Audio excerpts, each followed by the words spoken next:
tudo bom? Você também é uma daquelas pessoas que sofre diariamente com as varizes? Esse sofrimento pode ser relacionado à parte funcional das pernas, né? A perna fica pesada, cansada, fica quente às vezes, parece que tá pinicando, dolorida mesmo, desconfortável. E também esse incômodo pode ser estético, por que não? Isso tem a ver com a nossa autoestima. Tem gente que não consegue mais colocar shorts, bermudas curtas, vestidos curtos, fica cobrindo as pernas para evitar expor a perna assim. Muita gente acha que a varize apareceu porque cruzou a perna, ficou de salto alto, sentou de uma forma estranha, fica muito tempo em pé.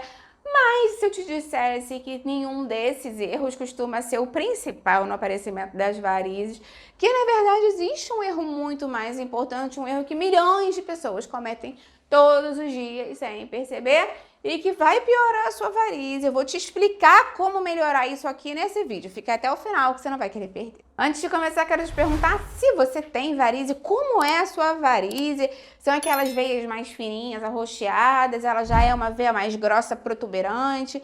Ou se você não tem, mas alguém da sua família tem varize, o que você faz para tentar melhorar o desconforto? Escreve para mim aqui embaixo nos comentários. Essa questão de varize sempre envolve, obviamente, a parte da circulação da nossa perna, né? Quando a gente pensa na nossa circulação, a gente sabe que ela tem ali um maestro principal, que é o coração, que bombeia o sangue, né, para todos os órgãos, tecidos e células-alvo que a gente tem no nosso corpo. Mas quando a gente pensa nas pernas, que é a parte mais acometida pelas varizes, sempre fica aquela dúvida, como é que esse sangue que foi bombeado pelo coração consegue voltar lá da perna para cima? A natureza é muito sábia, por isso dentro das nossas veias existem pequenas válvulas. Pensa nelas como se fossem comportas grandes, mas que só abrem para um sentido, para uma direção. Então, quando elas estão abertas, elas permitem que o sangue suba de volta e impedem que ele volte para aquela parte inferior do nosso corpo, que ele fica acumulado ali nas pernas e nos pés. Só que essas válvulas, elas também não trabalham sozinhas, né? Elas têm uma grande ajuda, que é a panturrilha.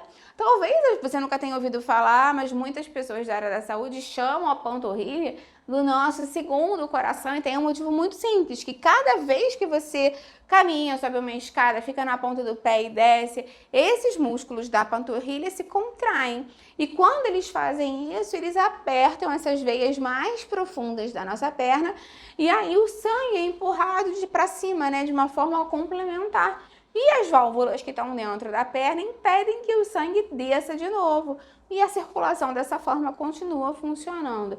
Então imagina o contrário, né? Na verdade, imagina que você fica horas sentado ou muitas horas em pé na mesma posição, pessoas que trabalham em pé muito tempo seguido, praticamente sem se movimentar. Essa questão principal, né? O sedentarismo, essa bomba muscular da panturrilha vai trabalhar muito pouco, quase nada. E o sangue tende a ficar mais tempo ali nas pernas. Então a pressão que está dentro dessas veias aumenta e facilita o próximo passo dessa história que eu vou te contar aqui. Então, com o passar do tempo, com o passar dos anos, se o sangue vai ficando mais acumulado ali, principalmente se você já tem uma predisposição genética, as válvulas das veias podem perder parte dessa capacidade de se fechar completamente. Então elas continuam funcionando, mas já não vedam tão bem como elas deveriam. Então uma pequena quantidade de sangue já não consegue voltar tão bem. Isso acontece quando tem uma dificuldade no refluxo venoso. E esse refluxo muda tudo. É a pressão de dentro da veia que aumenta e com isso a parede da veia começa a se distender. A veia acaba ficando mais larga, com um calibre maior, mais alongada e até mesmo mais tortuosa, tipo uma minhoquinha. E isso começa até a aparecer sob a nossa pele. É assim que a varize surge. Claro que assim, nem toda veia aparente que a gente tem é uma variz, né? Quando a gente olha para as próprias pernas, você pode ver uma veia ou outra ali aparecendo e normalmente as pessoas chamam tudo de varizes, mas tem uma diferença assim. Primeiro a gente tem aqueles vasinhos bem fininhos, avermelhados ou arroxeados, que parecem até uma teia de aranha. Eles têm o nome de telangiectasias e na maioria das vezes são mais uma questão estética e menos uma questão funcional. Depois já aparece, né, conforme vai piorando o quadro, as veias reticulares. elas já são um pouco maiores comparativamente, costumam ser azuladas ou esverdeadas e ficam já logo abaixo da pele. Muitas vezes elas aparecem atrás do joelho ou na parte de fora das pernas. Dá uma olhada aí na sua perna e escreve para mim nos comentários se tem alguma coisa diferente. As varizes por si só, propriamente ditas, são diferentes. Elas costumam ser mais grossas, são saltadas, são tortuosas e podem ser vistas ou até mesmo sentidas. Quando a gente passa a mão sobre a pele, assim, sob a pele, a gente sente assim, até que dá para apertar um pouquinho, sabe? Ela fica mais protuberantezinha para cima. Normalmente, quanto maior for essa dilatação das veias, mais dificuldade o sangue tem para retornar adequadamente ao coração. Por isso, normalmente essas veias vêm acompanhadas de dor, de inchaço, alteração na pele. E se isso acontecer, você precisa fazer uma avaliação médica, tá?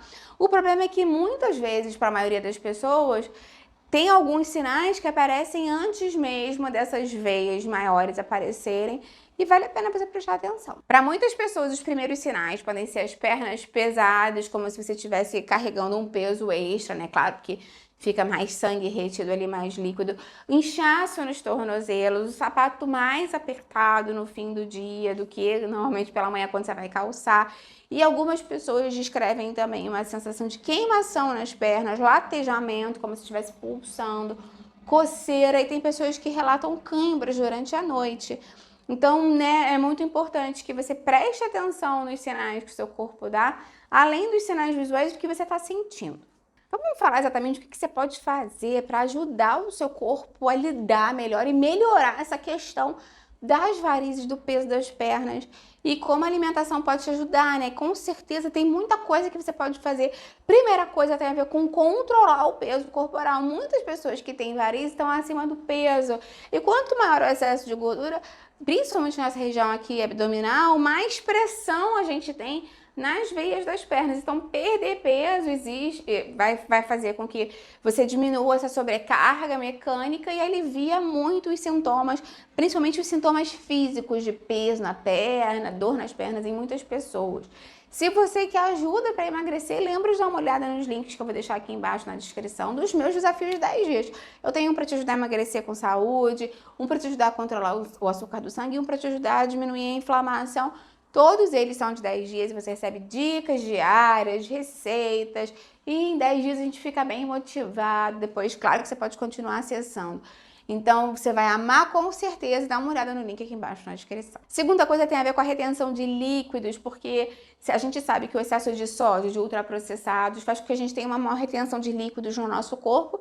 E esse excesso de salgadinho, embutido, tempero pronto, macarrão instantâneo, vai ter muito sódio e esse sódio, com a retenção de líquido, vai fazer com que você tenha mais acúmulo, principalmente nas pernas, por conta da gravidade mesmo, né? O sangue e o excesso de líquido tendem a ficar retidos ali.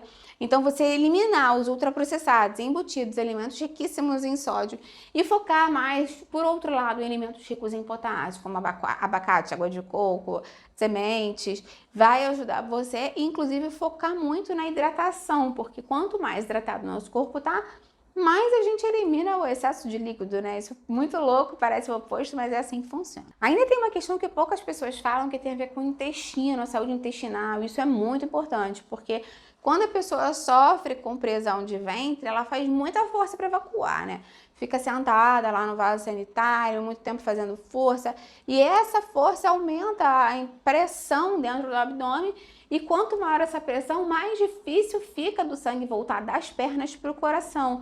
Então, manter o intestino funcionando bem, com certeza vai ajudar muito na circulação de uma maneira mais ampla, e vai ajudar muito também nessa questão das suas varizes. Então, lembra sempre que os alimentos ricos em fibra, né? Feijão, legume, grão de bico, lentilha, aveia, chia, linhaça, enfim, frutas com casca, psyllium, são excelentes fontes de fibra e ajudam no funcionamento intestinal, no crescimento de bactérias boas e na evacuação mais facilitada. E, mais uma vez, caprichando na água, porque quanto mais fibra a gente consome, tem que consumir mais água para hidratar essa fibra e tudo funcionar direitinho. Ainda existem nutrientes que têm uma excelente correlação com a melhora das varizes, dessas veias mais protuberantes. Com certeza, o primeiro que você pode caprichar na alimentação também de micronutrientes é a vitamina C. A gente sabe do papel importantíssimo da vitamina C para a produção do colágeno e como isso pode ajudar na estrutura das veias mesmo, sustentação da parede dos vasos sanguíneos. Então, sem vitamina C suficiente, o organismo tem mais dificuldade de produzir um colágeno de boa qualidade. Então, lembra que as frutas cítricas, laranja, tangerina, limão, mas claro que também o kiwi, morango, goiaba, acerola, pimentão vermelho, frutas frescas, assim, in natura, são ótimas fontes de vitamina C e o ideal é que você consuma um pouquinho todo dia. Outro grupo importante de nutrientes são os flavonoides, que são compostos produzidos por plantas que estão muito relacionados com essa saúde do coração, da circulação e dos vasos sanguíneos. Então, entre essas substâncias, a gente tem, por exemplo, a hesperidina, que é principalmente encontrada nas frutas cítricas e na casca das frutas cítricas, na raspa da laranja, na raspa do limão. Tem as antocianinas, que estão muito presentes nas frutas vermelhas, morango, mirtilo, blueberry, mas também na cebola roxa, mas também no hibisco, por exemplo. A gente também tem flavonoides na cebola roxa, no cacau, nas uvas roxas, em outras frutas e vegetais. Então, quando a gente consome mais desses flavonoides, isso ajuda também na questão da insuficiência venosa e ajuda também nessa questão de melhorar o fortalecimento dos vasos sanguíneos. Por último, mas não menos importante, consumir boas fontes de ômega 3 também ajuda bastante nessa questão de mecanismos de inflamação e da saúde dos vasos sanguíneos. O ômega 3 é um tipo de gordura que a gente não produz no nosso organismo, uma gordura essencial e é uma gordura anti-inflamatória. Então ela ajuda, né, a melhorar muito essa questão de diminuir a inflamação, a saúde dos vasos, melhorar a perfusão, a circulação. Então é uma ótima opção. Lembra que o ômega 3 já vem prontinho ali no atum, na sardinha, mesmo enlatado, ou até em peixes mais caros, como o salmão, por exemplo. E a gente já tem os precursores dele também na China, a linhaça, por exemplo, o ômega 3 vegetal. Então, também é bem fácil de acrescentar na rotina do dia a dia com consistência. E também tem a opção das cápsulas, né? Para quem quer uma coisa assim mais regrada, tem as cápsulas dos flavonoides, tem as cápsulas do ômega 3. Podem ser uma boa opção para você. Me conta aqui embaixo, então, se você sabia desse poder que os alimentos têm para melhorar os vasos sanguíneos, melhorar a produção de colágeno, né? Tá tudo bem relacionado à circulação. E quais desses alimentos você vai passar a consumir no dia a dia, se você vai começar hoje mesmo a trabalhar mais essa panturrilha, mexer mais o corpo. Eu vou adorar ver o seu comentário. Lembra de deixar a curtida no vídeo, ela é super importante para mim. E de compartilhar esse vídeo com quem sofre aí com as pernas pesadas, com as varizes. Vamos juntos ampliar essa corrente do bem. É isso que eu quero aqui com o canal. Até a próxima. Tchau, tchau.